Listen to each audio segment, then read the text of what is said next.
ಆತ್ಮೀಯ ವೀಕ್ಷಕರೇ, ತಮ್ಮೆಲ್ಲರಿಗೂ ಸ್ವಾಗತ. ನಮ್ಮ ಯೂಟ್ಯೂಬ್ ಚಾನೆಲ್ನಲ್ಲಿ ಸರ್ಕಾರಿ ನೌಕರರ ತುಟ್ಟಿ ಭತ್ಯೆ ಕುರಿತು ಒಂದು ಲೇಟೆಸ್ಟ್ ಅಪ್ಡೇಟನ್ನು ತಮ್ಮೊಂದಿಗೆ ಶೇರ್ ಮಾಡ್ತಾ ಇದ್ದೀನಿ. ಮಾಹಿತಿ ಬಹಳನೇ ಇಂಪಾರ್ಟೆಂಟ್ ಆಗಿರುತ್ತೆ, ಹಾಗಾಗಿ ವಿಡಿಯೋನ ಕೊನೆಯವರೆಗೂ ವಾಚ್ ಮಾಡಿ. ಅದರ ಜೊತೆಗೆ ನಮ್ಮ ಯೂಟ್ಯೂಬ್ ಚಾನಲನ್ನು ಕೂಡ ಸಬ್ಸ್ಕ್ರೈಬ್ ಮಾಡಿಕೊಳ್ಳಿ. ಮುಂದೆ ಸರ್ಕಾರದಿಂದ ಬರುವ ಎಲ್ಲ ಆದೇಶಗಳ ಬಗ್ಗೆ ಮಾಹಿತಿಯನ್ನು ತಮ್ಮೊಂದಿಗೆ ಶೇರ್ ಮಾಡಲಾಗುವುದು. ವೀಕ್ಷಕರೇ, ಆಲ್ರೆಡಿ ತಮ್ಗೆ ಗೊತ್ತಿರಲಿ, ಕೇಂದ್ರ ಸರ್ಕಾರಿ ನೌಕರರಿಗೆ 2% ತುಟ್ಟಿ ಭತ್ಯೆ ಹೆಚ್ಚಳವನ್ನು ಅನುಮೋದನೆ ಮಾಡಿದ್ದಾರೆ. ಸೊ ಹಾಗಾಗಿ ಈಗ ನಮ್ಮ ರಾಜ್ಯ ಸರ್ಕಾರಿ ನೌಕರರಿಗೂ ಕೂಡ ಯಾವಾಗ ಬರುತ್ತೆ ಅನ್ನೋದೇ ಒಂದು ಕುತೂಹಲಕರ ಸಂಗತಿ. ವೀಕ್ಷಕರೇ, ಕೇಂದ್ರ ಸರ್ಕಾರವು ತನ್ನ ನೌಕರರಿಗೆ ತುಟ್ಟಿ ಭತ್ಯೆ 2% ಹೆಚ್ಚಳ ಮಾಡಿದೆ. ಈ ಹೆಚ್ಚಳವು ಜನವರಿ 1, 2025ರಿಂದ ಜಾರಿಗೆ ಬಂದಿದ್ದು, ಇದರೊಂದಿಗೆ ಡಿಎ ದರವು ಈ ಹಿಂದಿನ 53% 55%ಕ್ಕೆ ಏರಿಕೆಯಾಗಿದೆ.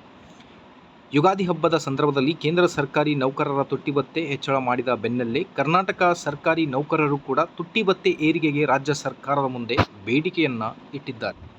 ಈ ಕುರಿತು ಕರ್ನಾಟಕ ರಾಜ್ಯ ಸರ್ಕಾರಿ ನೌಕರರ ಸಂಘದ ರಾಜ್ಯಾಧ್ಯಕ್ಷರಾದ CS ಷಡಾಕ್ಷರಿ ಅವರು ಆರ್ಥಿಕ ಇಲಾಖೆಯ ಮುಖ್ಯ ಕಾರ್ಯದರ್ಶಿಗಳಿಗೆ ಪತ್ರದ ಮೂಲಕ ಒತ್ತಾಯಿಸಿದ್ದಾರೆ.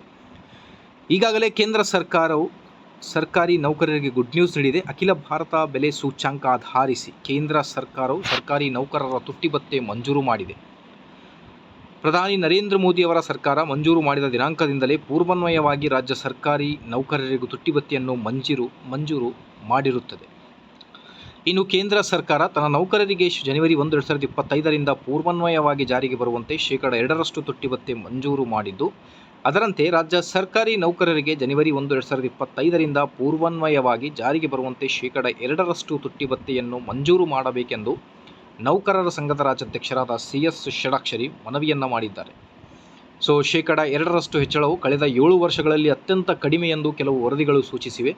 ಸಾಮಾನ್ಯವಾಗಿ ಡಿಎ ಹೆಚ್ಚಳವು ಹಣದುಬ್ಬರದ ಪ್ರಮಾಣಕ್ಕೆ ತಕ್ಕಂತೆ 3ರಿಂದ 4% ಇರುತ್ತೆ. ಈ ಬಾರಿ ಕಡಿಮೆ ಹೆಚ್ಚಳವು ಆರ್ಥಿಕ ನಿರ್ಬಂಧಗಳು ಅಥವಾ ಹಣದುಬ್ಬರದ ತೀವ್ರತೆ ಕಡಿಮೆಯಾಗಿರುವುದನ್ನು ಪ್ರತಿಬಿಂಬಿಸಬಹುದು ಅನ್ನೋದ್ರ ಬಗ್ಗೆ ಒಂದು ಲೇಟೆಸ್ಟ್ ಅಪ್ಡೇಟ್ ಆಗಿರುತ್ತೆ. ಇದೇ ಥರ ಮಾಹಿತಿಗೋಸ್ಕರ ವೀಕ್ಷಕರೇ, ದಯವಿಟ್ಟು ವಿಡಿಯೋನ ಲೈಕ್ ಮಾಡಿ, ನಮ್ಮ ಯೂಟ್ಯೂಬ್ ಚಾನಲನ್ನು ಕೂಡ ಸಬ್ಸ್ಕ್ರೈಬ್ ಮಾಡಿಕೊಳ್ಳಿ. Thank you.